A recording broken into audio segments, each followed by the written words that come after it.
被发现了！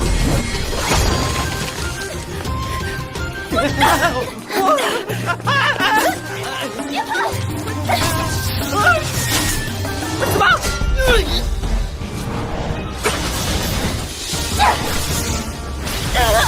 没完了是吧？差点杀错人了。他是要见义勇为啊！许无舟谢过师姐们的好意，就先告辞了。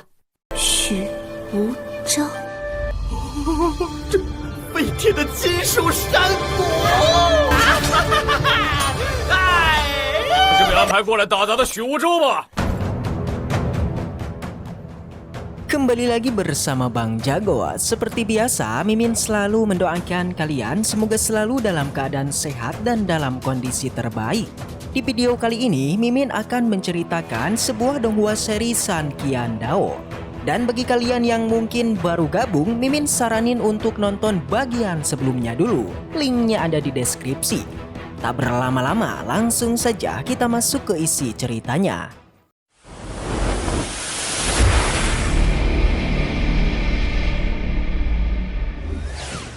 Setelah di episode kemarin, kita sudah mengetahui kalau Wuzhou telah dipindahkan dari murid tukang di Shenpeng itu menjadi murid tukang di Qingpeng. Diketahui tempat tersebut merupakan pembuangan akhir dari semua senjata yang sudah rusak di Sekte Dao. 必须我自己去！王乙。 Di perjalanan, Wuzhou mendapati adanya beberapa murid wanita yang tengah menyiksa beberapa murid pria. Diketahui mereka telah melakukan pengintipan alias pencurian seni bela diri dari praktisi wanita. Awalnya Wuzhou berniat menghentikannya, tapi dia malah ikut-ikutan mengintip para wanita ini. Membuat keduanya pun diketahui hingga seorang murid di samping Wuzhou mendapatkan sebuah sambaran petir. 发生什么事了？ Alhasil itu membuat semua wanita pun menjadi kaget dan langsung melakukan serangan kepada Wuzhou. 有人！ 糟了，被发现了！ Wuzhou pun menjadi panik karena dia telah ketahuan oleh para wanita ini. Serangan pertama dilakukan oleh Luoqi. Wuzhou mencoba menjelaskan kepada semua orang kalau dirinya ini tidak berniat mengintip pelatihan mereka. Tapi nasi sudah menjadi bubur. Luoqi dan Ruosu tidaklah mau mendengarkan Wuzhou, jadinya mereka pun memilih menyerangnya secara membabi buta. Tebasan demi tebasan terus dilancarkan, tapi Wuzhou menahannya yang bahkan membalikannya dengan sedikit konyol. Si Wuzhou tidak mau melakukan pertarungan, jadinya ia memilih untuk terus melarikan diri. Wuzhou terus saja tak menyerah mengatakan jika hal ini merupakan hanya kesalahpahaman. Tentu semua orang sudah enggak mau mendengarkannya, jadinya mereka pun terus mengejar Wuzhou dan berniat untuk membantainya. Lagi-lagi Wuzhou hanya bisa menghindarinya tanpa membalas serangan itu, karena ini merupakan kesalahpahaman. Wuzhou mengatakan semua seniornya ini berharap mau mendengarkan penjelasannya.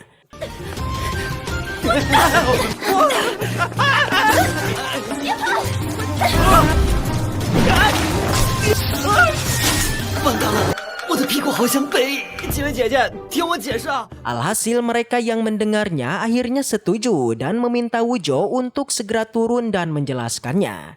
Namun ternyata itu hanyalah tipuan belaka, di mana ketika Wuzhou akan turun, Luoqi segera bergerak untuk menyerangnya. Dan apa yang terjadi? Ya, tak disangka serangannya barusan itu tidaklah mempan. Yang mana Wuzhou berhasil menangkap serangannya dan tersenyum kepadanya. Sontak Luoqi pun menjadi kaget hingga meminta semua temannya untuk membantunya. Langsung saja Ruosu dan yang lainnya segera mengeluarkan kekuatan dan melancarkannya. Terhitung ada 3 serangan yang dihadapkan kepada Wuzhou. Ruosu dengan pedangnya disusul 2 rekannya dengan gada dan juga tombak. Ketiganya melancarkan serangannya kepada Wuzhou, tapi apa yang terjadi? Ya, dipatahkan. Luar biasa, kekuatan Wuzhou ini selain mematahkan serangan itu, juga mementalkan semua orang. Mantap.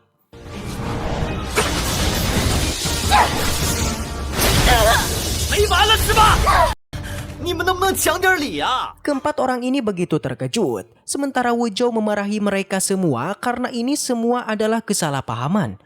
Tapi Luoki menyangkalnya. Menurutnya Wujou telah mengintip ilmu bela diri mereka yang tentu saja harus mendapatkan hukuman. Tapi jelas mendengar itu Wujou pun tidak terima karena dia tidaklah melakukan pencurian. Wujou menjelaskan dia tidak berniat mencari ilmu bela diri mereka. Sampai-sampai Wujou mengatakan dia adalah seorang pria gagah yang tidak mungkin melakukan tindakan pencurian. Barulah mendengarkan perkataan Wujou, Luoki dan yang lainnya mereka menjadi merasa bersalah. Mereka mengira jika perkataan Wujou ini benar, yaitu masalah ini merupakan sebuah kesalahpahaman. Ruosu juga merasakan hal yang sama jika mereka telah melakukan kesalahan. Yakni jika memang Wujou mencuri ilmu bela diri mereka, maka sesuai aturan seharusnya Wujou mendapatkan serangan guntur. Tapi seperti dilihat, Wujou tidaklah mendapati serangan itu. Yang sudah pasti itu menandakan Wujou bukanlah seorang pencuri. Alhasil mendengar itu, mereka pun akhirnya mengerti hingga langsung saja Luoki pun menyadari jika mereka telah melakukan kesalahan. 差点杀错人了。 Jelas si Wujou semakin pede, tapi pada akhirnya dia sedikit penasaran dengan aturan di tempat ini. Yang dimana jika ada yang mencuri ilmu bela diri, itu akan mendapatkan serangan dari guntur. Dia kebingungan kenapa dia tidak mendapatkan serangan itu, sementara tadi dia telah mengintip ilmu bela diri para wanita ini. Jadinya Wujou berpikir karena dia tidak mendapatkan serangan guntur, maka dia pun langsung menyimpulkan jika dirinya ini merupakan seorang pria terpilih yang kebal terhadap serangan petir.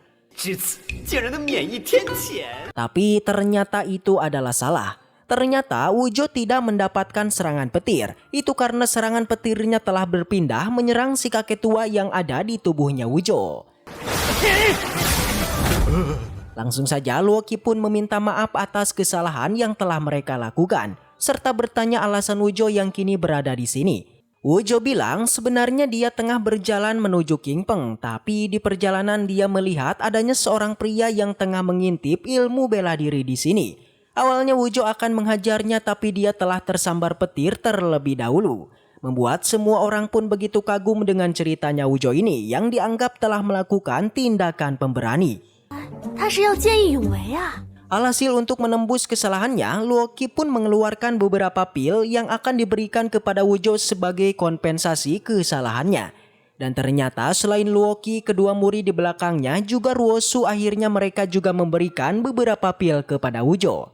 Yang sudah jelas Wujou sebagai pria sejati tentu saja enggan menerimanya. Itu karena Wujou tidaklah membutuhkan sebuah pil untuk pelatihannya. Dan akhirnya Wujou pun memilih pergi karena dia harus melanjutkan perjalanannya untuk bekerja di Qingpeng. Sontak mendengar ini Luoki sedikit terkejut dengan identitas Wujou yang adalah seorang murid tukang.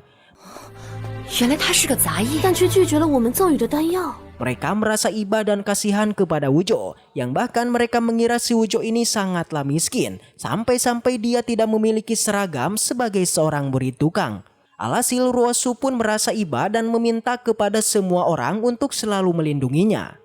Tentu Luoki pun setuju, yang bahkan mereka berniat untuk membantu pekerjaan Wujou di tempat Qingpeng. Selain itu mereka juga berniat memberikan Wujou pakaian baru serta akan memberikan beberapa pil obat. Singkat cerita, Xin pun berpindah di tempat Wujou yang kali ini dia segera sampai di tempat Qingpeng. Wujou penasaran ada berapakah jumlah murid yang ditugaskan di Qingpeng ini. Namun seketika pikiran itu teralihkan dengan kemegahan tempat ini yang menurut Wujou, Qingpeng ini bagaikan sebuah harta karun. Di mana bisa dilihat rongsokan dari senjata di tempat ini menumpuk bagaikan sebuah gunung. Jelas Wujou pun menjadi sangat gembira, dia mengira dengan adanya rongsokan ini, maka kekuatannya sudah pasti akan meningkat.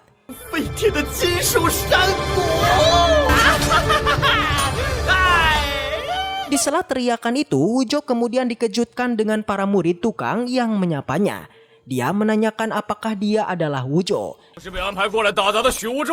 Yang jelas saja Wujou pun bangkit dan memperkenalkan diri mengenai dirinya yang adalah murid baru yang ditugaskan di tempat ini. Mereka ternyata sudah merasa kesal kepada Wujou karena di hari pertamanya si Wujou ini malah terlambat. Keduanya menanyakan alasan Wujou kenapa bisa terlambat. Namun Wujo tidaklah menjawabnya dan dia hanya mengatakan permintaan maaf saja. Membuat keduanya pun kesal hingga langsung menyuruh Wujo untuk segera bertindak melakukan pekerjaannya. 我们收拾圣风的。 哎，等等， Di sana Wujo kemudian memiliki sebuah ide, di mana ia meminta kepada semua para murid di sini untuk segera istirahat saja.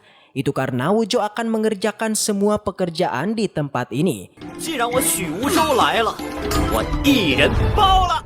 Jelas saja, semua murid pun setuju yang bahkan mereka merasa senang. Alhasil semua murid pun perlahan pergi, tapi di sana muncullah seorang murid inti yang datang ke tempat ini. 你这态度还算诚恳。 不止残兵，所有的工作好，那就交给你了啊！小子不错啊， 嘿嘿，人都走了，总有 真是新来的挺有眼力啊！ 棋逢杂役弟子何在？ Sontak semua murid tukang pun auto kaget. Mereka tentu tidak jadi istirahat dan kini menemui murid inti dan menghormatinya. Jelas Wujo yang melihatnya tentu mengenalinya. Dia adalah Yiming. Waduh, Mimin pengen lihat guys, bagaimanakah sikap Yiming saat nanti melihat Wujo yang berada di sini ya. Yang pasti mungkin saja si Yiming bakal kembali disuruh Wujo untuk mengerjakan pekerjaannya. Dan karena ceritanya sudah usai, maka langsung saja Mimin ucapkan sebuah kata pamungkas. Waduh, bersambung. Baiklah, mungkin segitu aja untuk pembahasan kali ini. Dan semoga kita selalu diberikan kesehatan untuk mengawal donghua ini. Dan sampai jumpa di video selanjutnya.